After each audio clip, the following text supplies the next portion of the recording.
Have you ever gotten confused and thought maybe all religions are true, have some sort of truth to them? Well, by definition, truth is exclusive.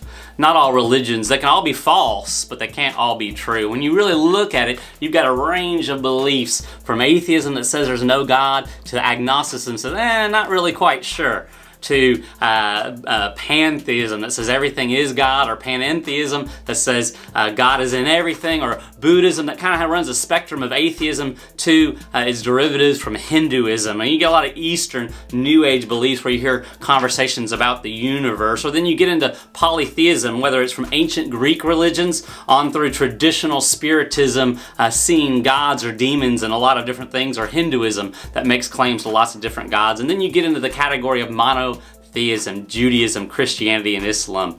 Not all these can be true. They make exclusive truth claims. You need to decide which one is true. One good question a lot of people ask is, how do I even know that Jesus existed? I mean, how do I know this isn't just a myth or a story or something made up? And just the easy answer to that question is to look for the evidence. There is so much evidence for Jesus. In fact, there's more evidence for Jesus's physical life and existence than pretty much any human being in history. Archaeological evidence, scientific evidence, manuscript evidence, the documents of the Bible, outside of the Bible. There really is no doubt, if you're looking at evidence and you're being logical and reasonable, that Jesus Christ existed, which then begs further questions about who was he? Who did he say he was? Is he truly who he said he was, or isn't? And this is important, and really the starting point is to look at, is the Bible true? So yes, Jesus existed, and then that begs even further good questions. One of the most important questions to consider is not simply did Jesus exist, it's very clear from the evidence of history that he existed, but is he God's son?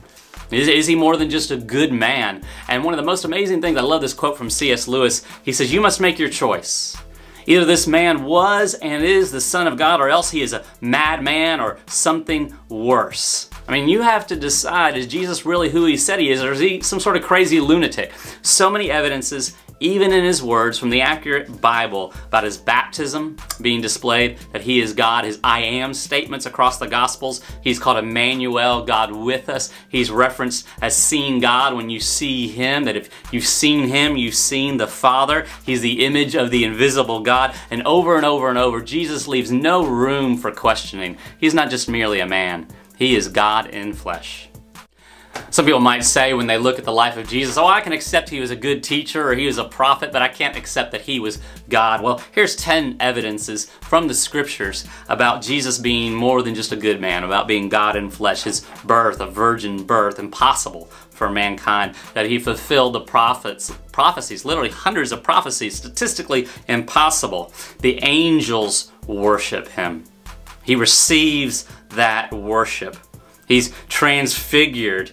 The disciples claim for him to be God. He is without sin. He has the power to forgive sin. He doesn't just have the power to heal people from blindness or deafness or muteness or disease, but he actually raises the dead to life, and then his own resurrection and ascension into heaven, witnessed by hundreds of people. Listen, Jesus is more than just a good man. He's more than a prophet. He is God in flesh. One of the most important questions about understanding, is Christianity true, is just asking the question, is the Bible true? How do I know if the Bible's true? And the amazing thing is, the Bible is the most accurate book of human history, and that's just, there's so much evidence, the internal evidence. I mean, you have 40 different authors over thousands of years as a pen in the hand of the Creator writing the same consistent message. There's so much internal corroborating evidence. There's evidence outside of the Bible, secular history. There's evidence from Jewish history, archaeological evidence, scientific evidence,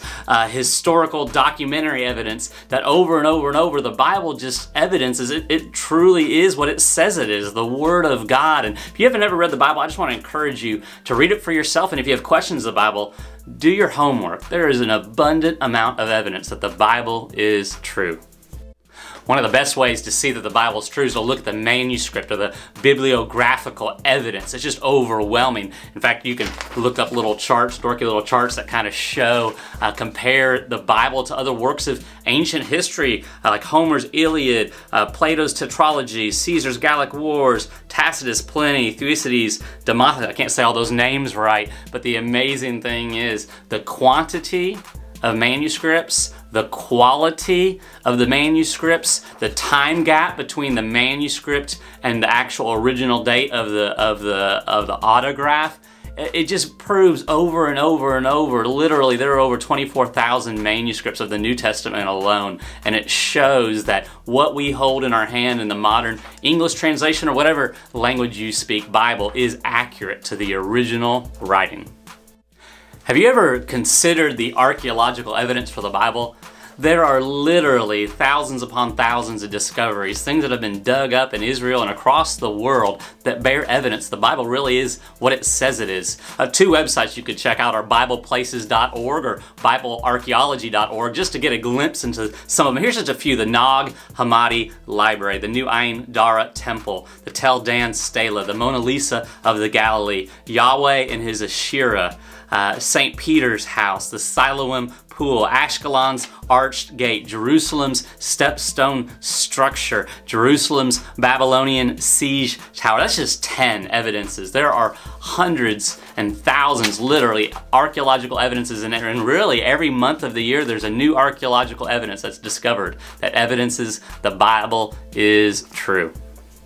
Some amazing evidence for the Bible being true comes from outside the Bible. You see in early church history that they lived, talked about, and died for the Bible, that they said it was true. But not just Christians, Jewish leaders, Jewish sacred writings in the Babylonian Talmud reference Jesus.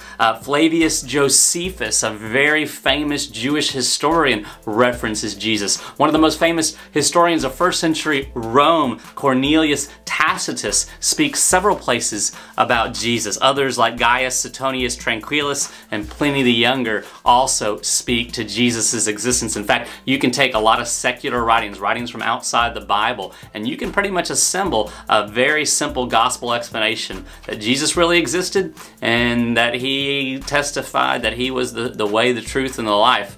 It's not just from inside the Bible, it can be found outside the Bible.